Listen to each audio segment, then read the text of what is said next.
मेरे प्यारे योद्धाओं, आप जैसा कि जानते हैं और मैं इसको लिख भी चुका हूँ, आपकी एग्ज़ाम की घड़ी आ गई है और अब बिल्कुल गिने चुने दिन हैं। आज 20 हो गए, 10 दिन इसमें, मतलब आज तो बीत ही गया, 10 दिन इसमें और फिर आपके फरवरी में एग्ज़ाम्स हैं। तो आपके पास कुछ भी नहीं है, जी जान से लग जाइए। मेरी भी कोशिश है कि मैं आपको अधिक से अधिक कंटेंट दे सकूं। आज तो बस एक ही वीडियो, लेकिन कल आपको 5-6 वीडियो जाएंगे। मैं तो सोच रहा हूं कि वीडियो तो मैं आज ही बना लूँगा और उसको रिशेड्यूल्ड करके मॉर्निंग में एक 10 बजे आपको वीडियो जाएगी और एक 1:30 बजे के आसपास जाएगी। तो 3 वीडियो, और कल से मैं कोशिश रहेगी कि 2-3 वीडियो, और कल के बाद संडे है तो संडे में मैं सोचूंगा 5 वीडियो आपको जाए। वजह यह है कि अब आपका एग्ज़ाम एकदम करीब है। संडे को मैथ से रिलेटेड वीडियो जाएंगे, लैंग्वेज से रिलेटेड वीडियो जाएंगे। फिर मैं कोशिश करूंगा कि जितना अधिक से अधिक कंटेंट आपको दे सकूं, इसकी कोशिश करूंगा। आज मैंने ये सोचा, मैं देखा हूँ और लोगों से जब मैं पूछा, मैं एक बार अपने स्कूल से आ रहा था तो सेंटर थे, तो वहाँ मैंने पूछा कि अच्छा किस तरह के सवाल आए, तो उन्होंने बताया कि मतलब बुक्स के भी पूछ दिए जाते हैं। बुक्स के ऑथर कौन है उसको पूछ दिया। तो जितने साइकोलॉजी के बुक्स थे उनके ऑथर का नाम को मैं समरी करके लिखा हूँ। इससे ज़्यादा कहीं नहीं पूछेगा।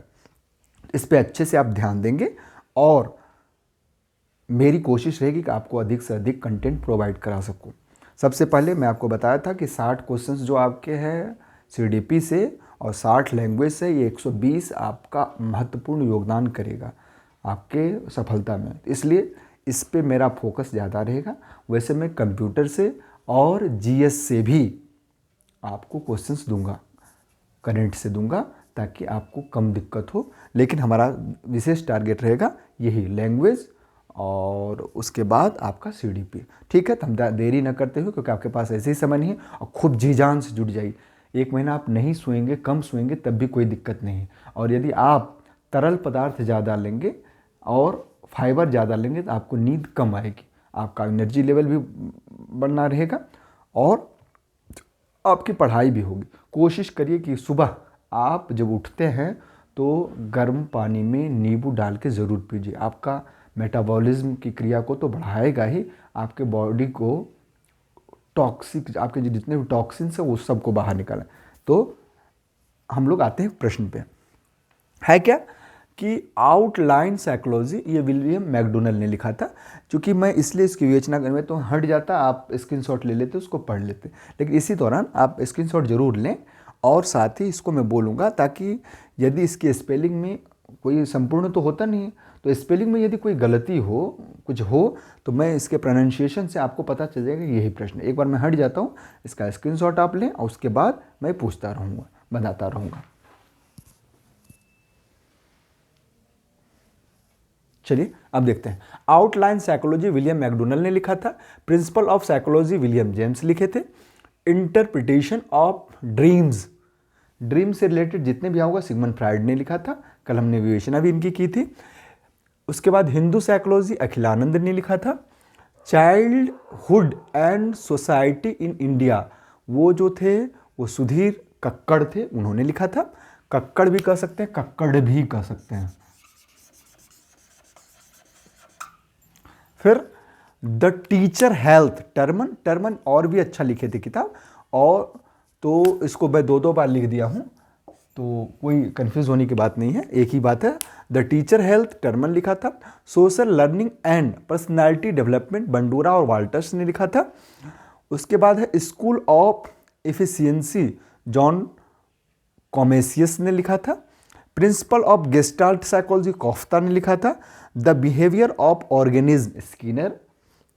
फिर उसके बाद फिनोमिनो मैक्स वर्दीमर ने लिखा था। ये पूछा था, इसलिए इसको ढंग से देख लेंगे। वैसे सब इंपॉर्टेंट है, इसमें जितने हैं सारे पूछे गए और इससे ज़्यादा कोई नहीं है।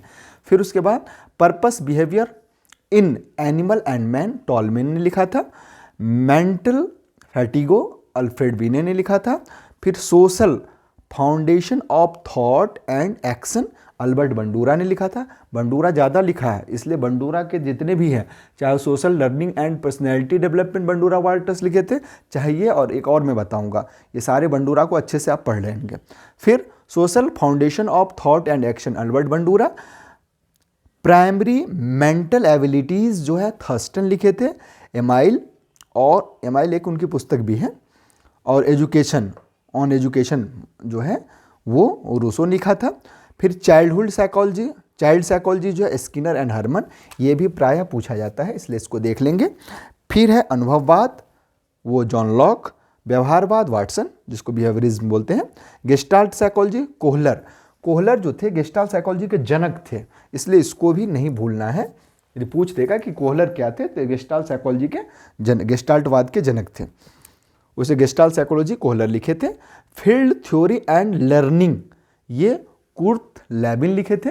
फिर education psychology Gates and Jersild लिखे थे।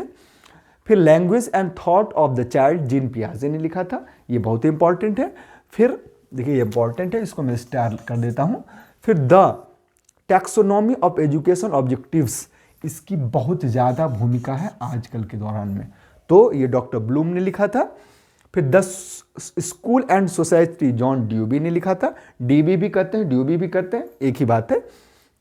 द टीचर हेल्थ, जो टर्मन बताया था वो। फिर in the minds of man Gardner Murphy ने लिखा था। उसके बाद है मोटिवेशन एंड पर्सनैलिटी, मास्लो ने लिखा था। मास्लो सब एक ही बात है। फिर beyond the pleaser principles, beyond सब परे, जब परे की बात आएगी तो वही फ्रॉइड ने लिखा था। फिर इमोशनल इंटेलिजेंस गोल्डमैन ने लिखा था। Psychology of the study of mans, James ने लिखा। फिर उसके बाद साइकोलॉजी ऑफ लर्निंग, ये R.A. डेविस ने लिखा। फिर उसके बाद आप देखते हैं एडोलेसेंस, स्टेनले हॉल्स ने लिखा। The meaning of intelligence, J.D. गॉडम्स ने लिखा। The measurement of the intelligence, Thorndike, Thorndike तो कितना अहम है जानते ही आप। उसके बाद साइकोलॉजी, फर्स्ट बुक था ये, साइकोलॉजिया, ये रुडोल्फ गोल्काय ने लिखा। फिर a mind that found itself, Clifford वियस ने लिखा। फिर psychology the science of behaviourism या बिहेवियर, ये रॉबर्ट एल आइजैक्सन और मैक्स एल हट, ये दोनों मिलकर लिखे थे। फिर उसके बाद प्रिंसिपल ऑफ बिहेवियर, क्लार्क हल ने लिखा। The process of education, Jerome Bruner ने लिखा। आपका एग्ज़ाम बहुत कम दिन है, आप जानते हैं कि 7 से आपका असिस्टेंट कमिश्नर का, 8 फरवरी को आपका प्रिंसिपल्स के जितने प्रिंसिपल हैं उसका है, 9 को आपका वाइस प्रिंसिपल का है, और PRT म्यूज़िक का भी एग्ज़ाम होगा। 12 से 14 TGT, 16 से 20 PGT, 20 को आपका फाइनेंस ऑफ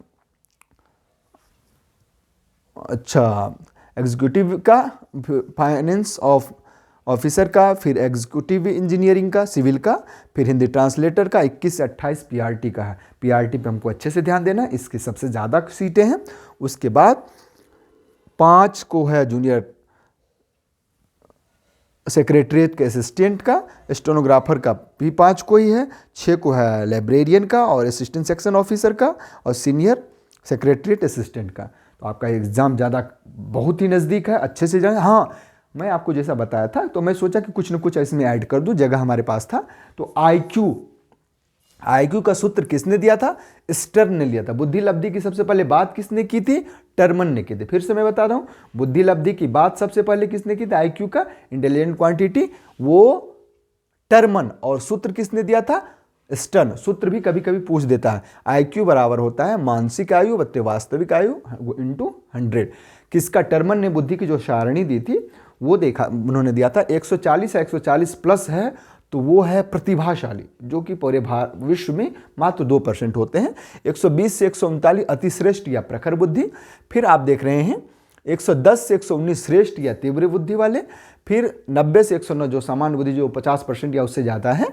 और 80 से 89 मंद बुद्धि। ये भी कभी कभी पूछ लिया जाता है कि प्रखर बुद्धि वाले कौन है, उसके बाद प्रतिभाशाली कौन होते हैं, कितने % विश्व में प्रतिभाशाली होते हैं।